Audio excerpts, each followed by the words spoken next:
காலத்தில் உங்களுக்கு ஞாபகம் இருக்கான்னு தெரியல, நைட்டு லாஸ்ட்டில் இந்த ஓடி பிடிச்சி ஒளிச்சு பிடிச்சின்னு சொல்லிட்டு விதவிதமாக விளாடுவோம். பத்தாததுக்கு எல்லாரும் ஃப்ரெண்ட்ஸு கூட எல்லாம் சேர்ந்து உட்காந்துக்கிட்டு பேய் கதை பிசாசு கதைன்னு பேசிக்கிட்டு பயந்துக்கிட்டு இந்த காலமே சூப்பராக தான் இருக்கும். காசு கொடுத்து காஸ்ட்லியான பொம்மைகளை வாங்கினாலும் அந்த சந்தோஷம் நம்மளுக்கு கிடைக்கிறதே இல்லை தான்.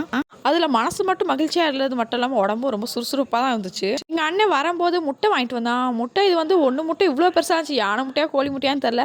நான் ஒரு 12 முட்டை எடுத்து பதுக்கி வச்சுக்கிட்டேன்.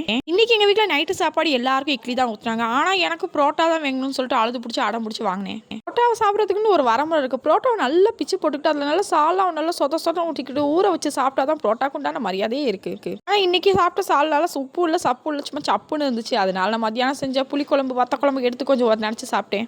உண்டான மரியாதையே போயிடுச்சு அதை ஊற வச்சு சாப்பிட்றப்ப. காலைல எந்திரிச்சோட்டி ஹெல்த்தியாக சாப்பிடணும், டயட்டில் சாப்பிடணும், கரெக்டாக தான் சாப்பிடணும்னு நினைக்கிறது. நைட்டு ஆனோட்டி போக போக ஸ்வீட்டும் சாப்பிட்டு முடிச்சாச்சு.